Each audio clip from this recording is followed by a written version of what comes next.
et bienvenue dans Parole d'Histoire, une émission consacrée à l'actualité des livres, des débats et de la recherche en histoire. André Loez au micro pour une émission dont vous retrouvez tous les épisodes sur le site parolehistoire.fr, sur la chaîne YouTube du podcast. J'ai le plaisir d'être aujourd'hui avec Elsa Génard. Bonjour. Bonjour. Vous êtes maîtresse de conférences à l'université Sorbonne Paris-Nord et vous avez publié cette année aux éditions de l'EHESS Sous les verrous, une histoire sociale de la prison, France, 1er 20e siècle. Un livre qui est issu de votre thèse, qui est extrêmement intéressant parce qu'il permet d'entrer dans ces prisons qui sont mal connues ou connues uniquement à travers des clichés, des images parfois caricaturales. Et ça permet aussi de mesurer tous les décalages entre les prisons contemporaines et puis les prisons d'il y a un siècle à peu près, même s'il y a des choses qui sont restées, on pourra questionner ces permanences, ces continuités. Une chose qui m'a frappé dès les premières pages, c'est que vous évoquez des prisons quasiment vides. Alors qu'on sait qu'aujourd'hui, la surpopulation carcérale est un problème dramatique, vraiment dramatique, avec y compris des condamnations de la France pour atteinte aux droits des prisonniers. Là, on est dans une autre situation. Qu'est-ce qui se passe dans ces années 1910-1920 que vous avez étudiées ? Oui, en effet, je me suis plongée dans une époque qui peut paraître extrêmement bizarre pour toute personne qui suit de près ou de loin l'actualité carcérale en France aujourd'hui. C'est un moment où le parc pénitentiaire est trop grand pour la population carcérale qui s'y trouve. Alors ça peut paraître très étonnant parce qu'on ne cesse d'apprendre que les records de population derrière les barreaux est battu chaque mois. Et en fait, le premier 20e siècle, c'est une période de déclin démographique dans les prisons qui en fait est amorcée avant. C'est en fait une baisse tendancielle depuis le dernier tiers du 19e siècle, à part des moments très particuliers qui sont des moments soit révolutionnaires comme la Commune ou les guerres mondiales.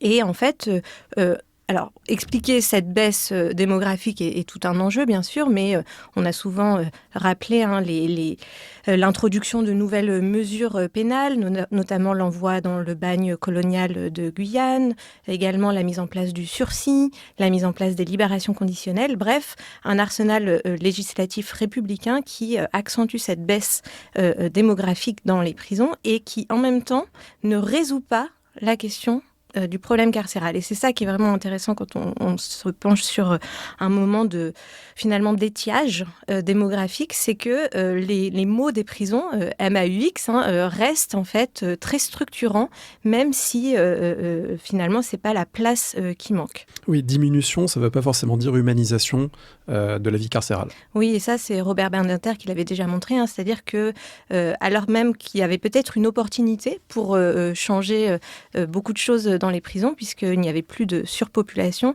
En fait, la prison rentre aussi dans un déclin politique, c'est-à-dire qu'il y a un certain désintérêt pour cette institution dans le débat public, qui fait aussi que il n'y a pas de réforme d'ampleur. Il y a des réformes institutionnelles comme le rattachement au ministère de la Justice, mais qui est en fait un moment un peu manqué de réforme carcérale.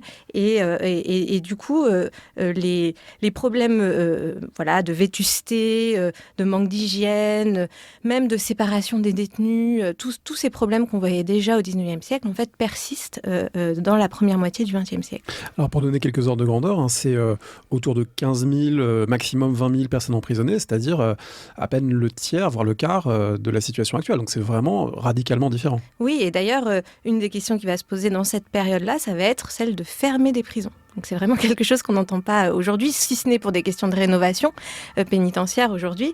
Là, vraiment, il y a des débats sur ce qu'on appelle la réorganisation pénitentiaire, un terme très administratif aussi qui dit aussi qu'on n'envisage plus vraiment une réforme d'ampleur. On essaye de réorganiser, d'adapter ce parc pénitentiaire à la taille de sa population. Et il va y avoir en effet des fermetures de prisons, notamment les plus petites prisons, celles qui vraiment créent un maillage carcéral sur tout le territoire à la fin des années 20 et au début des années 30. Alors on a entendu des sirènes de police parce qu'on enregistre non loin du palais de justice de Paris, donc c'est tout à fait approprié. Il y a des transferts de détenus en permanence qui est pour aller à leur audience. Comment vous avez débuté cette enquête sur la prison ? Parce qu'on voit en vous lisant qu'il y a plusieurs dépôts d'archives, qu'il y a plusieurs institutions, il y en a 4 que vous comparez.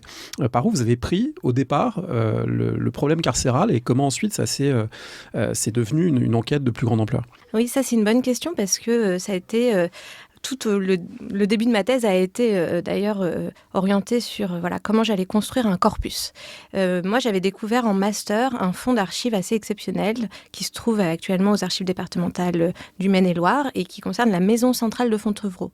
Donc la Maison centrale, c'est un établissement pour longue peine, c'est-à-dire pour des condamnés à plus d'1 an de prison à l'époque. Et en fait, cette prison avait fermé dans les années 60. Aujourd'hui, c'est l'abbaye de Fontevraud, donc c'est un lieu que vous pouvez visiter, qui est un centre culturel, qui est bien sûr un lieu historique, qui a une histoire pas seulement carcérale, mais monastique très très importante en France et en Europe. Et en fait, au moment de la fermeture de prison, il y a eu plusieurs dépôts d'archives, et je pouvais faire potentiellement une monographie de Fontevraud, puisque j'avais à peu près tout type d'archives conservées, et en plus des séries continues. Et j'ai d'abord travaillé sur ce fonds en master et j'allais bien sûr en faire un élément central de ma thèse. Mais j'ai fait le choix, alors un peu difficile au début, de sortir de la monographie. C'est un genre qui a été assez éprouvé dans l'histoire carcérale et qui donne des résultats très intéressants parce qu'on peut Il y en a une sur Montluc, si je ne me trompe pas, il n'y a pas longtemps. Alors oui, il y a les travaux sur Montluc, mais il y a aussi des travaux sur Clairvaux, par exemple. Donc je pouvais me rattacher à une historiographie déjà très bien balisée et qui produit des résultats très intéressants. Et en même temps, je ne voulais pas me limiter à la fois à des longues peines et à des hommes. Ça a été un point central. Donc, je voulais intégrer une prison de femmes. Ça a été la maison centrale de Rennes, dont j'ai trouvé les dossiers de prisonnières un petit peu après. Et je voulais aussi avoir une certaine diversité géographique, une diversité de peines. Et ne pas exclure non plus Paris, puisque c'est bien sûr un centre pénitentiaire important. Et à cette époque, il y a une nouvelle prison, Fresnes, qui a ouvert en 1898 et qui constitue une cité pénitentiaire importante. Donc j'ai fait le choix finalement de partir à la recherche d'autres fonds. Donc j'ai visité d'abord une quinzaine de centres d'archives avant d'arrêter vraiment mon choix à 4 prisons. Donc Fontevraud pour des longues peines masculines, Rennes pour des longues peines féminines, la prison de Fresnes, qui est une maison d'arrêt et une maison de correction, donc plutôt des courtes peines, avec énormément de turnover de prisonniers. Et une petite prison qui se situe à Laon, dans l'Aisne, parce qu'il me semblait intéressant aussi d'avoir un territoire plus rural, aussi un territoire, on en parlera sans doute, très touché par la Première Guerre mondiale, et qui me permettait de comparer des situations d'incarcération différentes. Et ça, c'était important d'avoir, parce que j'essayais, je pense, de faire une histoire très située des conditions d'incarcération, et pour ça, je voulais pas partir d'un cas que je pouvais extrapoler, et il me fallait en fait l'outil de la comparaison. Alors oui, ça c'est fondamental au plan de la méthode. On a beaucoup de gens qui nous écoutent, qui sont en master, en début de recherche, doctorale, etc. Et c'est vraiment un livre, je pense, très précieux de ce point de vue-là, parce que c'est à la fois comparer et comparer en comptant. Et on peut peut-être dire un mot de la quantification, parce que, disons-le, c'est plus très à la mode. Ça le redevient un petit peu par certains aspects, parce qu'on sait qu'il y a des outils comme le repère de Claire Lemercier sur les méthodes quantitatives, mais malgré tout, le mainstream historiographique n'est plus celui de l'histoire quantitative. Or, c'est absolument fondamental si on veut pouvoir prouver des choses et si on veut pouvoir dégager des singularités et pas tout noyer, soit dans une étude de cas finalement qui ne parle que d'elle-même, soit dans des grandes généralités pas étayées. Mais le problème, c'est que ça prend du temps et de l'énergie. Oui, alors vraiment, compter, ça a été le fil directeur de ma méthode, vraiment à toutes les étapes. Et j'ai envie de dire, dès le dépouillement. C'est-à-dire que j'ai organisé mes séjours en archives aussi avec cette question de combien de personnes j'allais étudier, comment j'allais créer un échantillon, combien de cartons j'allais ouvrir, en combien de temps. Donc voilà, je calculais tout parce que il me semblait important de créer les conditions de la comparaison et la quantification, c'était mon levier. C'est-à-dire que je pouvais comparer des populations qui se trouvaient dans des situations un peu différentes en trouvant des points communs, des différences à partir de comptages. Et des comptages de tout. Et c'est ça qui est intéressant pour l'univers carcéral, c'est qu'il se prête très aisément à la quantification, puisque j'avais sous la main des sources sérielles en partie, notamment la forme du registre, même les dossiers que j'ai pu mettre en série, qui me permettaient en fait du coup de créer des dispositifs où je pouvais comparer une maison centrale avec une maison d'arrêt. C'est difficile en fait. On a envie de comparer des prisons, mais il faut quand même trouver les dispositifs archivistiques et méthodologiques pour le faire. Et l'autre point qui me semblait intéressant dans la quantification, c'est aussi parce que j'ai été formée par Claire Zalck et Claire Lemercier depuis très longtemps maintenant. c'était que je ne voulais pas utiliser la quantification uniquement dans un chapitre qui serait celui de la sociologie des détenus. Alors bien sûr, j'allais faire un chapitre sociologie des détenus, puisque c'est quand même une question fondamentale, et je suis partie de là, qui est derrière les barreaux. Mais j'ai utilisé la quantification, en fait, dans tous les chapitres, parce que pour toutes les questions de la vie quotidienne, compter me permettait de situer les individus, de voir qui avait plus de ressources, qui n'en avait pas, quels pouvaient être les effets du pouvoir d'un directeur sur des trajectoires. Et en fait, la quantification, je l'ai déclinée selon plusieurs méthodes, des simples comptages. Donc, il y a pas mal de tableaux. Les éditions de la HESS m'ont permis quand même de mettre un certain nombre de tableaux, jusqu'à la modélisation même, puisque pour certaines questions, comme par exemple, quelles sanctions on va avoir en prison, ou alors, est-ce qu'on est susceptible d'être soumis à de la détention préventive ou pas, j'ai élaboré des méthodes un peu plus complexes, on pourrait dire, encore que maintenant il y a beaucoup d'outils pour s'y retrouver, comme la régression logistique, qui me permettait de mieux situer les facteurs déterminants dans les trajectoires d'enfermement. Alors c'est effectivement un travail qui est un travail d'histoire sociale, et d'ailleurs en ouvrant le livre on s'attend à trouver la prison, et en fait on trouve d'abord les couches populaires, et par les couches populaires on va rentrer en prison avec elles, et il y a un cheminement qui va jusqu'au chapitre 7 qui est leur sortie, ou la sortie, comment elle est envisagée et à quel moment elle arrive. Et ces couches populaires, c'est un marqueur central, et ça c'est vrai y compris dans la période contemporaine, mais effectivement c'est pas exactement les mêmes partout. Et là il y a une chose qui m'a énormément intéressé, parce que y compris dans la maison de Laon, qui est donc dans l'Aisne, un département rural, les ruraux sont quand même beaucoup moins emprisonnés. Et alors ça m'intrigue, parce qu'en travaillant moi sur la Grande Guerre, et j'ai aussi fait des comptages de prévenus et de gens qui passent en justice militaire, etc., et on trouve systématiquement beaucoup plus d'urbains que de ruraux, y compris, alors qu'on sait que les fantassins sont à 70-80% des ruraux. Alors est-ce qu'ils sont sous-criminels ou sous-emprisonnés? C'est la question qui hante toute l'historiographie de la justice, de la police. Est-ce qu'on compte les actes, ou est-ce qu'on compte la manière dont ils sont repérés? Mais voilà, comment vous arrivez à cerner cette question des ruraux en prison? Alors oui, c'est une bonne question, parce que même dans le territoire le plus rural de mon corpus, il y a une majorité d'urbains. Alors déjà, il y a tout un travail à faire sur le codage. Alors, j'ai pu travailler par exemple sur les adresses, donc en effet ça permet de situer. Il y a beaucoup de personnes qui n'ont pas un domicile déclaré, donc là ça peut-être que ce sont aussi des ruraux que je ne peux pas compter comme tels. Et j'ai aussi travaillé sur les professions, et par exemple à Laon il y a énormément de manœuvres ou de journaliers, et ça c'est très difficile à situer. Il est fort probable dans un département très rural, qui est notamment marqué par l'accroissement de l'industrie sucrière, qu'un certain nombre d'entre eux travaillent dans ce qu'on pourrait appeler le secteur agricole aujourd'hui. Mais même si j'en manque, disons, dans les comptages pour ces questions d'identification, la prison reste un lieu d'enfermement de populations précarisées urbaines, qui sont aussi en fait celles qui sont le plus soumises à l'œil de la justice et à l'œil de la police, et aussi qui renvoient à des formes de criminalité à l'époque, puisque les vols restent très majoritaires, mais c'est aussi que comme à Laon par exemple, des infractions de troubles à l'ordre public en fait sont en extension. On en compte de plus en plus. Alors la mendicité, l'ivresse, ce sont des catégories déjà anciennes qu'on retrouvait au XIXe siècle. À Fresnes, par exemple, on va aussi retrouver toute la législation anti-étranger qui va criminaliser en fait des populations très mobiles urbaines, et qui vont en fait trouver leur place en prison, aussi dans une logique de nettoyage de l'espace urbain public. Oui, alors ça fait vraiment penser par exemple à ce qui se passe dans l'URSS des années 1950, où quand on pense au goulag, on pense toujours évidemment aux détenus politiques, et en fait la grande majorité des détenus c'est des crimes de la pauvreté, et en fait là on va trouver vraiment cette dimension de la pauvreté qui pousse soit à des vols alimentaires ou des vols de subsistance, soit à des formes de vagabondage, d'errance sociale qui sont criminalisées à cette époque.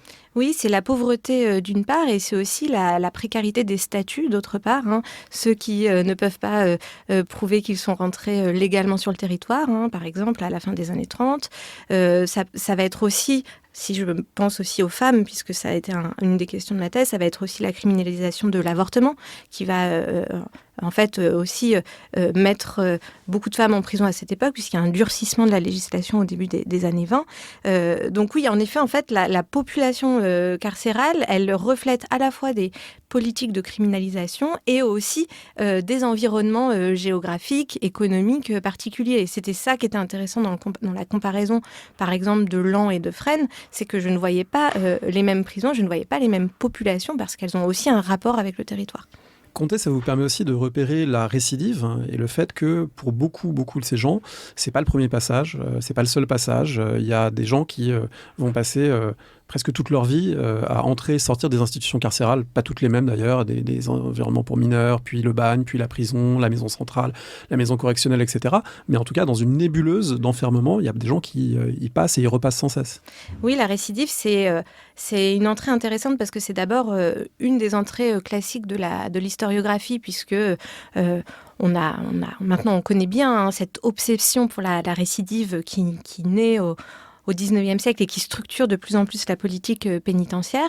Et moi, ce qui m'intéressait, c'était de reprendre cette question de la récidive plutôt au ras du sol, là pour le coup, pour voir dans les trajectoires d'enfermement à quel point la prison, en fait, c'est un lieu de passage.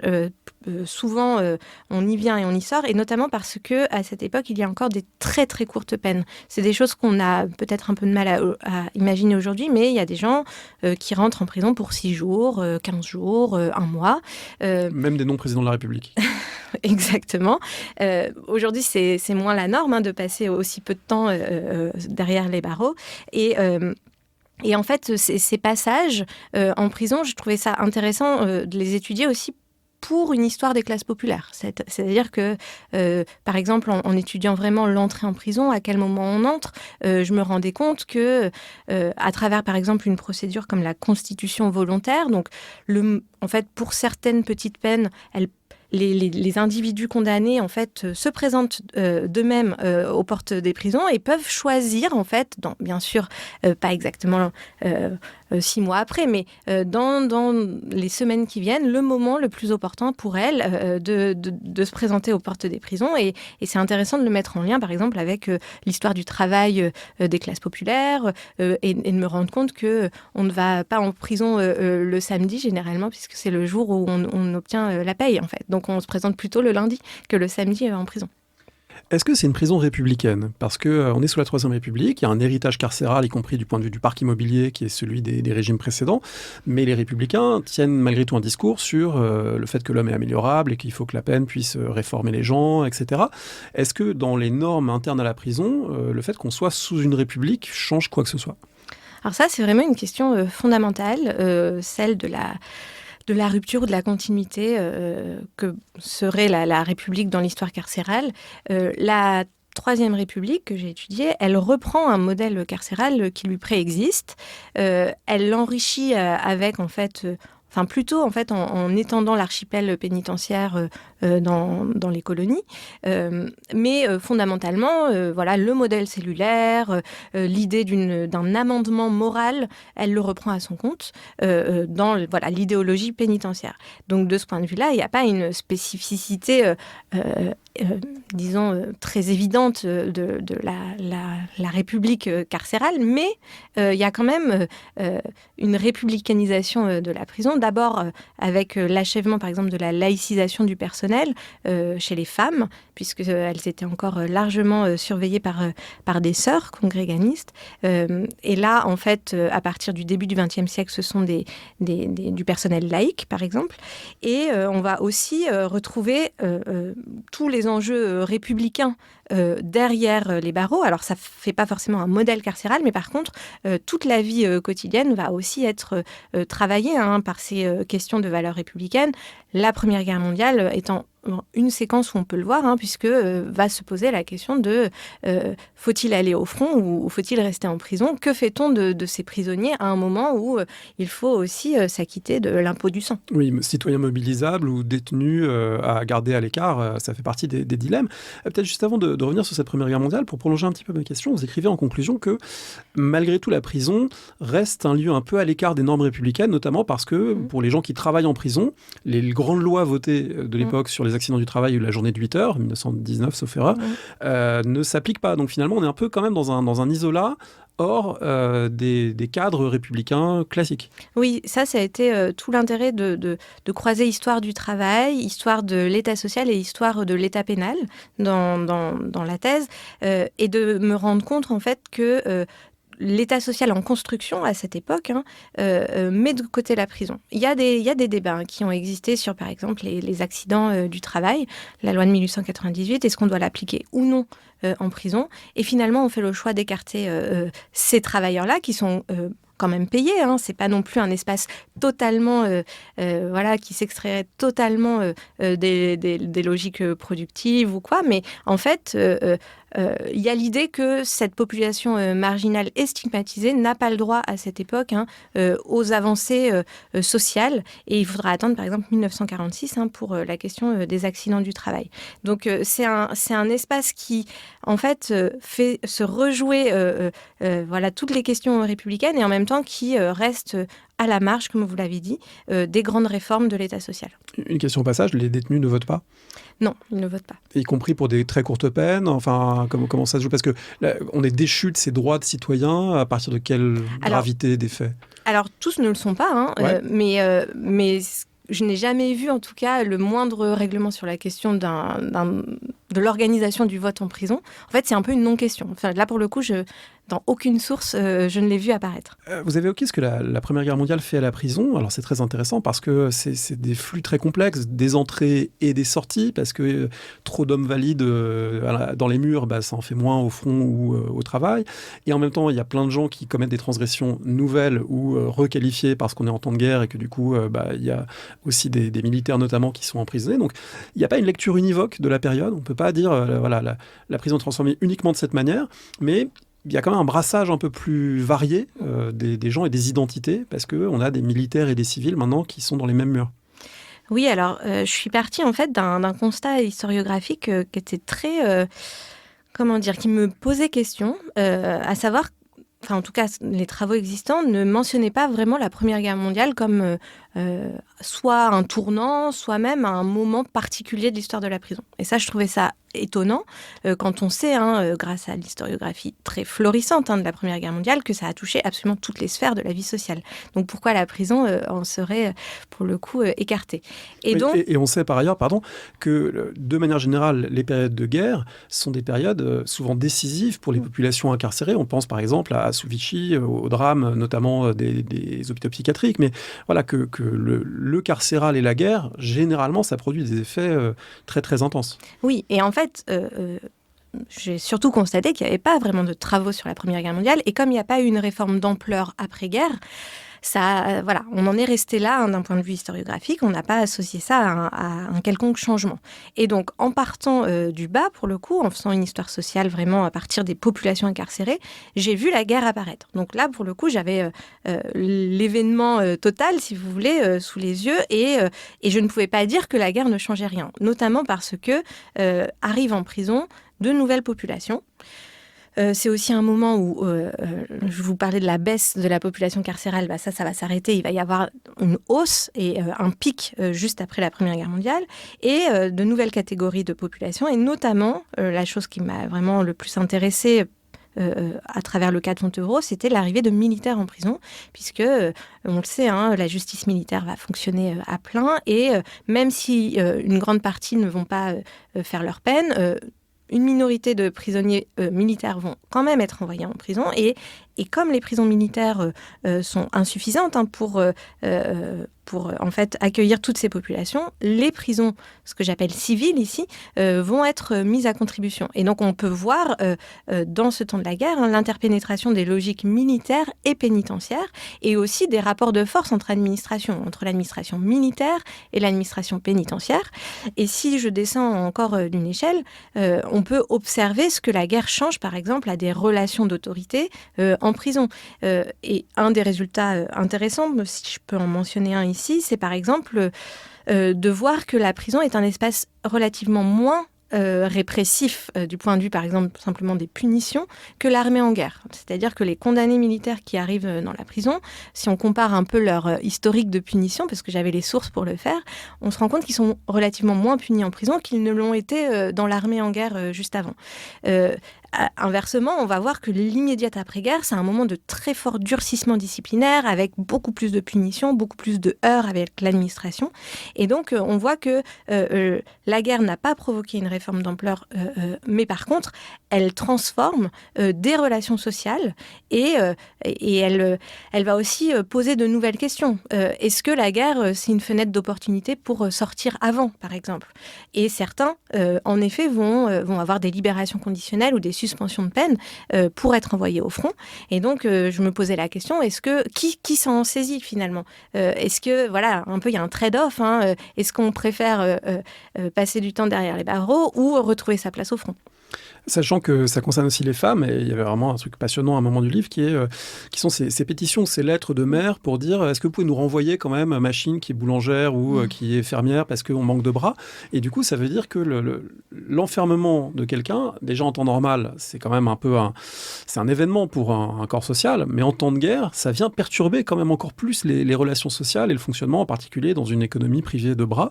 Et donc, vous avez des gens qui écrivent à la prison pour dire on aimerait bien qu'une telle ou un tel sorte. Oui, en effet, j'avais à cœur d'intégrer la question des femmes dans mon chapitre sur la Première Guerre mondiale.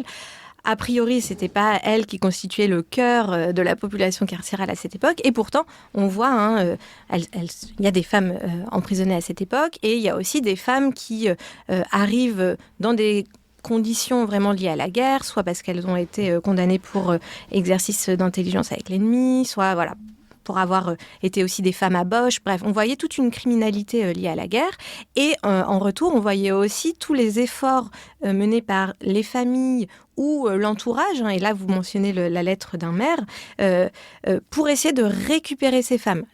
Généralement, on pose la question de la récupération, un terme qui renvoie à un dispositif pour renvoyer des hommes au front, les remettre sous les drapeaux. Là, je me suis posé en fait la question de la récupération des femmes, non pas bien sûr dans l'armée directement, mais dans les économies où elles ont en fait une place centrale, notamment en temps de guerre. Et c'était intéressant de voir que la guerre en fait met en lumière leur centralité aussi bien dans le travail et le travail agricole a fortiori, et aussi dans leur rôle, alors là, leur rôle traditionnel de pourvoyeuse de care. On a des lettres d'hommes qui disent « Redonnez-nous notre femme pour qu'elle s'occupe de ses vieux parents ou de ses jeunes enfants, parce que en fait, il manque des personnes, et sans ces femmes-là, en fait, c'est les économies domestiques, c'est les économies familiales qui sont aussi perturbées. » C'était quoi vos archives préférées de ce travail ? Est-ce que c'est ces lettres un peu isolées, singulières, qui racontent des petits morceaux de vie, ou est-ce que c'est finalement le sériel qui permet une telle immersion dans le quotidien et le fonctionnement sur la longue durée ? Je dois dire que j'étais contente d'avoir les deux et de pouvoir jongler. Ça, c'est... Voilà. Mais j'ai eu une passion, c'est vrai, pour le registre d'écrou, qui est vraiment la source traditionnelle de l'histoire carcérale. Toutes les séries démographiques, on a commencé par là l'entretien. Quand on parle de démographie carcérale, on s'est beaucoup appuyé sur ces séries-là.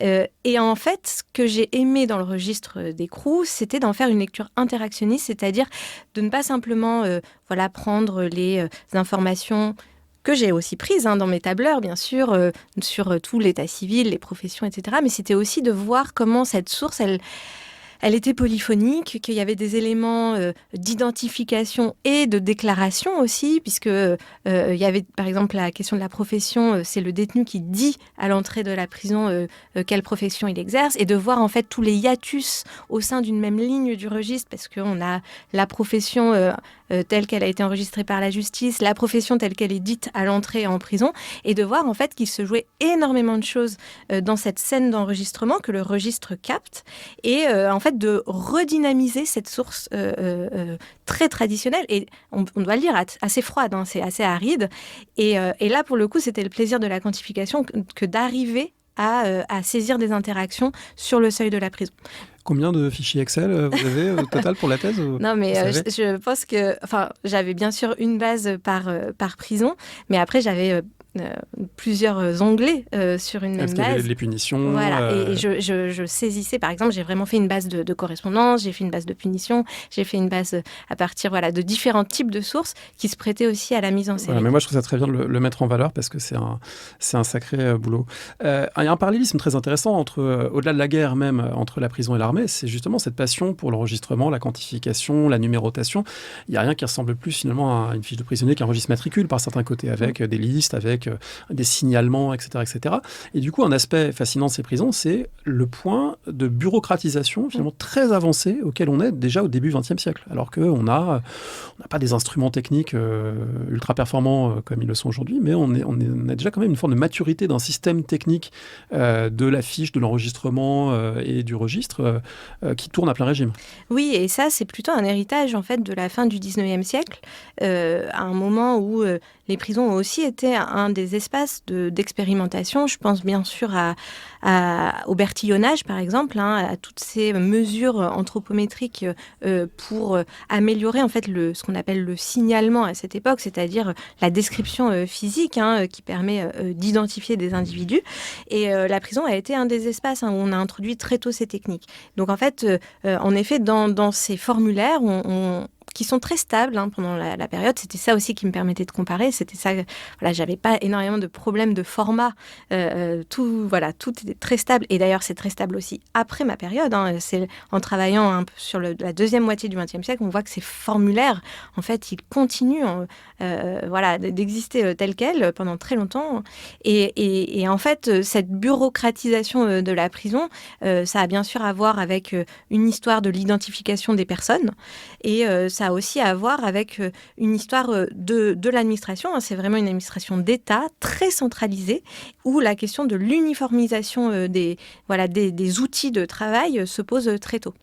Est-ce que tous les détenus portent la même chose ? Est-ce qu'il y a un uniforme carcéral qui est le même dans vos 4 lieux envisagés ? Alors peut-être pas parce qu'il y a une prison de femmes, mais et puis peut-être pas pour toutes les peines non plus ? Oui, en fait, les courtes peines, ce que j'appelle vraiment les très petites peines, celles qui concernent moins de 3 mois, disons, derrière les barreaux, n'ont pas apporté le costume pénal. On fait enlever les lacets aux gens par crainte du suicide ou pas encore ? Alors, c'est une bonne question. Je n'ai pas vu... En fait, c'est une hypothèse parce qu'il y a toute une... Enfin, la question du suicide, elle est devenue un des points de focalisation de l'administration à partir de la fin du 19e siècle. Ce qui est sûr, c'est pour tous ceux qui ont un costume pénal, ils n'ont pas de lacets. On leur donne des sabots, généralement, ou des chaussons. Il y a des chaussures de jour et des chaussons de nuit. Et ce qui est intéressant avec les vêtements, je trouve, c'est que en fait, les vêtements peuvent dire beaucoup de choses dans cette histoire. Ça dit...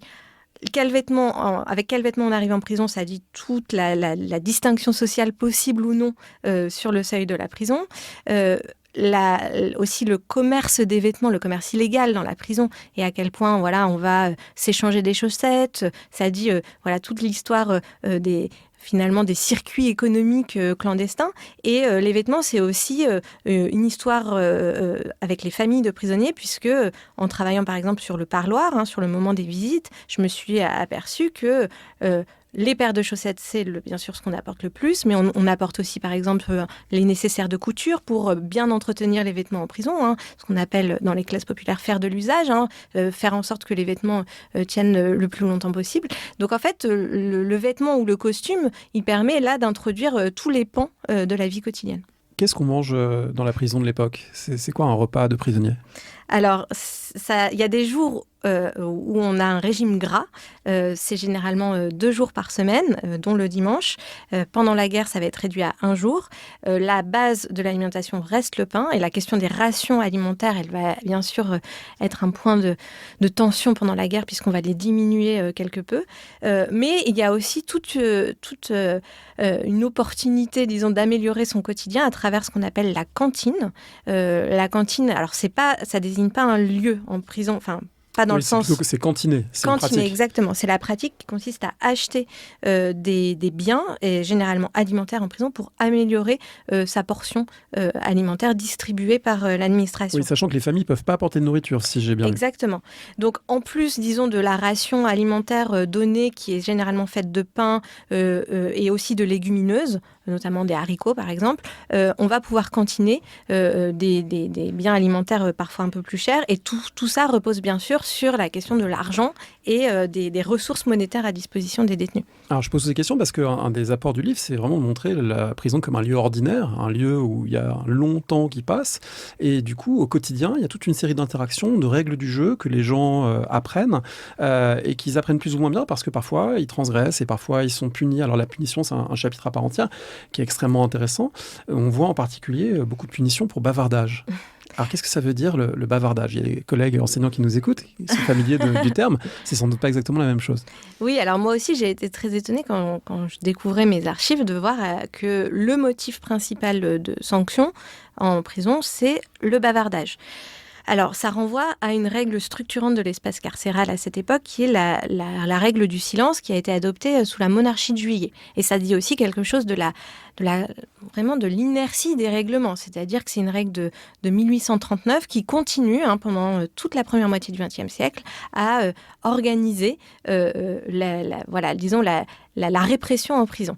Le bavardage, c'est quoi ? Alors, c'est toutes ces infractions au silence qui ont été signalées. Ça ne veut pas du tout dire que j'ai accès vraiment à toutes les fois où les détenus parlent. Il y a sans doute énormément de tolérance, et d'ailleurs tous les témoignages de l'époque disent à quel point les prisons restent bruyantes. Mais disons que cette infraction au silence, ça va être un levier disciplinaire très souvent activé, qui permet sans doute à des agents pénitentiaires de faire autorité, d'établir leur autorité. Et la chose que j'ai trouvée intéressante, et là aussi c'était lié à la comparaison des prisons entre elles, c'est que ce bavardage, c'est d'abord quelque chose qui concerne avant tout les maisons centrales et surtout les femmes. Et il y avait vraiment une spécificité féminine dans cette répression du bavardage que je trouvais intéressante à questionner. Pourquoi finalement on punit plus les femmes qui parlent ? Alors, il y a sans doute ici des perceptions très genrées des comportements déviants féminins. On associe souvent les femmes au bavardage. Ce sont des stéréotypes qui ont cours, et encore aujourd'hui sans doute, à travers la figure de la pipelette, par exemple. Et c'était aussi de voir que peut-être que le bavardage, c'est une manière de résister assez... pas frontale, mais qui permet aussi en fait de se créer des espaces à soi, de créer des solidarités, de créer des relations sociales en prison. Et les femmes sont très punies en prison, mais pour des comportements moins directement frontaux, disons, avec l'administration. Oui, parce que du côté des hommes, il y a un certain nombre de cas de violence, alors peut-être moins que ce qu'on pourrait imaginer, mais on a malgré tout un Adolphe S qui n'hésite pas à cogner soit ses codétenus, soit des gardiens. Et c'est quand même un univers où la violence peut ressurgir quand même assez fréquemment, même si en vous lisant, on n'a pas l'impression que c'est une pratique courante du point de vue des gardes. C'est-à-dire qu'on n'a pas l'impression qu'il y a des gens qui sont battus tous les jours. C'est plutôt l'exception. En tout cas, ça ne ressort pas frontalement des archives. Oui, alors là, il faut quand même dire que j'ai écrit cette histoire à partir des archives de l'administration pénitentiaire essentiellement. Ça a été le pari aussi de faire cette histoire sociale en utilisant ce matériau. Donc il y a des biais de sources très très importants. Chercher la violence dans ces sources, c'est un certain défi parce qu'il y a sans doute énormément de situations très violentes qui échappent à l'enregistrement.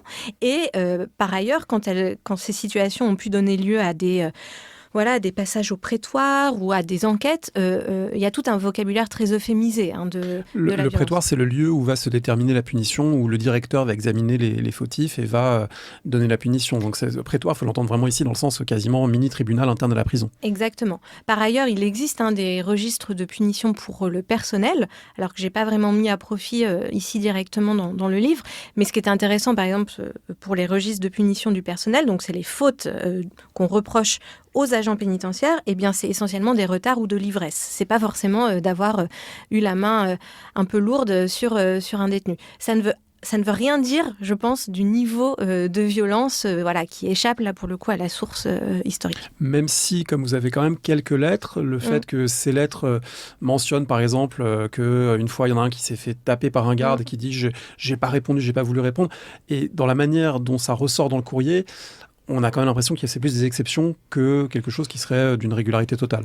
Oui, alors en tout cas, écrire au directeur pour se plaindre d'un acte de violence, c'est une exception. Mais il faut aussi voir que les lettres de détenus, donc, ce sont des lettres qui sont conservées dans les dossiers pénitentiaires, elles sont bien sûr filtrées d'abord. Oui, tout le monde n'écrit pas. Il y a l'autocensure, il y a la mise en forme. L'autocensure, exactement. Et il faut partir du principe que la parole des détenus, elle est a priori délégitimée. Donc, écrire pour se plaindre d'un gardien, c'est aller un peu contre la hiérarchie de la légitimité de la parole. Et donc, en effet, tout le monde ne le fait pas. Tout le monde ne peut pas le faire selon ses ressources. C'est quoi ces batailles de polochons en prison ? En effet, c'était un des motifs, alors là que j'ai observé à la maison d'arrêt de Laon, à la maison de correction et d'arrêt de Laon, eh bien, c'est en effet, je pense, sans doute des jeux de bagarre. Là, pour le coup, on est sans doute dans un registre plus ludique que violent, mais qui renvoie à un désordre en prison. Et ce que je trouvais intéressant avec les bagarres de polochon, surtout quand on connaît la sociologie carcérale, c'était plutôt de la mettre en lien avec une certaine socialisation à la caserne, par exemple. Et on peut retrouver sans doute ces jeux ou ces pratiques masculines de l'entrée dans l'âge adulte, mais qui font le lien en fait entre les univers militaires et les univers pénitentiaires.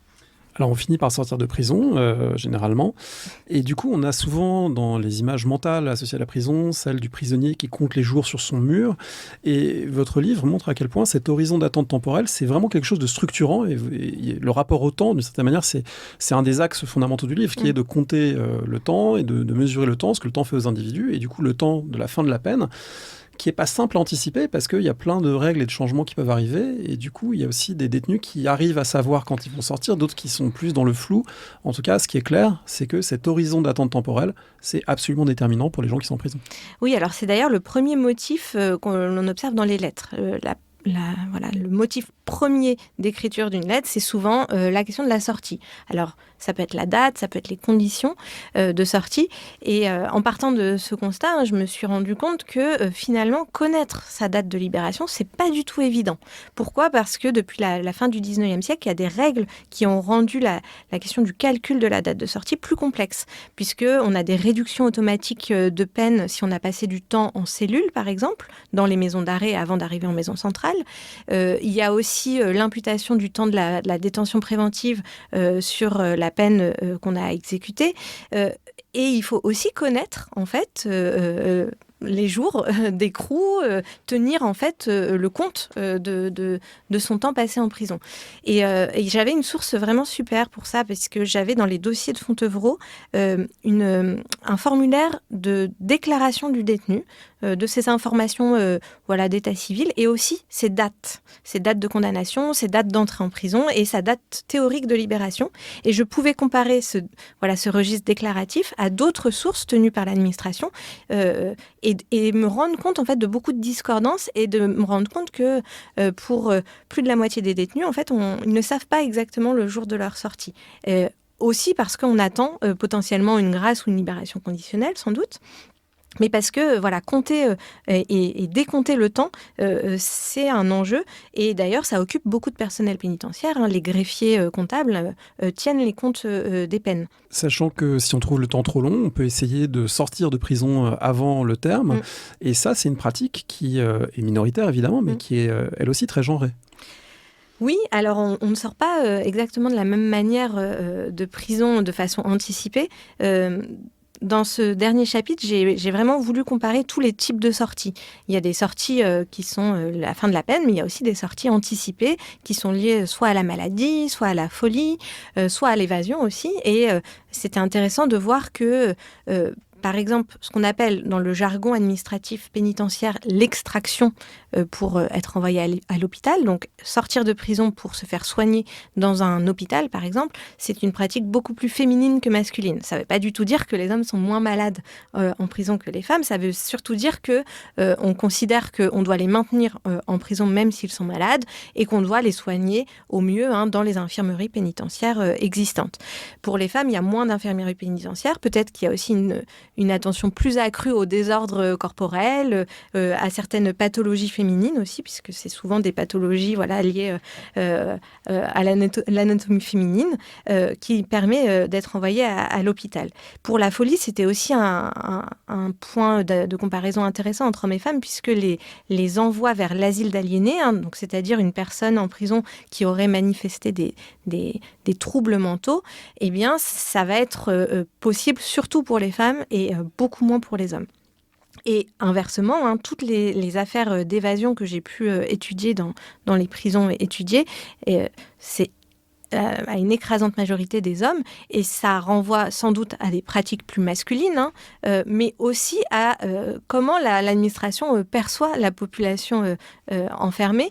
Et je trouvais intéressant, par exemple, dans des sources de punition de femmes, de voir que certaines creusent des trous dans les plafonds ou dans les murs, mais on ne les punit pas pour une tentative d'évasion. On va les punir pour de la détérioration du matériel pénitentiaire. Votre livre est préfacé par Michel Perrault, j'imagine que c'est pas rien. Ah oui, ça a été vraiment très important. C'est un honneur et vraiment une joie de voir ce texte de Michel Perrault dans mon livre. Je crois que vous aviez fait une émission aussi sur les grands-mères, les grands-mères de thèse. C'est un peu ma grand-mère de thèse, puisqu'elle a été la directrice de Dominique Khalifa, qui a dirigé en partie la thèse avant sa disparition précoce. Michel Perrault, pour moi, c'est vraiment une figure centrale, et j'espère... à mon humble mesure, contribuer aussi au champ qu'elle a ouvert, à savoir bien sûr l'histoire de la prison, mais aussi l'histoire des ouvriers et l'histoire des femmes. Et j'espère que ce travail conjugue ces trois champs en fait, où elle a été pionnière. Oui, et puis ça fait aussi 2 degrés de séparation avec Michel Foucault, dans la mesure où la table ronde du début des années 1980 sur la prison a été un moment très très marquant dans l'historiographie, qui a permis de partir des intuitions foucaldiennes et puis ensuite de les questionner, critiquer, comme votre livre le fait aussi. Oui, c'est vrai que Michel Foucault, il a été très important au début de la thèse. Il reste une de mes lectures les plus fascinantes dans ma trajectoire académique. Et en même temps, c'était pas l'alpha et l'oméga de mon travail, et ça a été aussi un point de départ et pas un point d'arrivée. C'est ce que j'écris un peu dans le livre, puisque j'ai essayé ensuite de faire une histoire sociale avec d'autres outils que simplement les notions foucaldiennes de discipline. Merci beaucoup. Est-ce que pour terminer, vous auriez un conseil de lecture que vous voudriez partager au micro ? Oui, alors je conseillerais pour toutes les personnes qui s'intéressent à la prison le livre de Goliarda Sapienza qui s'appelle L'Université de Rebibbia, qui raconte l'histoire de l'enfermement de l'autrice dans les années 80 dans une prison romaine, une prison de femmes, et qui donne à voir toute la diversité sociale, aussi tous les enjeux de classe sociale, notamment la question du vêtement, comment le vêtement peut classer en prison, et aussi bien sûr tout ce que la prison peut engendrer comme nouveau type de relations. Et voilà, je trouve que c'est un livre fascinant sur des expériences pénitentiaires avec une certaine lecture du monde social. On mettra la référence sur le site. Merci beaucoup Elsa Génard. Je rappelle le titre de votre livre, Sous les verrous, une histoire sociale de la prison, France, 1er, 20e siècle. Merci. Merci d'avoir écouté l'émission. Rendez-vous sur le site parolehistoire.fr pour retrouver l'intégralité des épisodes et des séries thématiques. Rendez-vous également une semaine sur 2 le vendredi avec Alexandre Jublin sur le fil du collimateur pour le podcast d'histoire de la guerre et des conflits armés, Le fil de l'épée. N'hésitez pas à laisser une note ou un commentaire sur le podcast, notamment sur iTunes ou Spotify. Et à bientôt pour un nouvel épisode.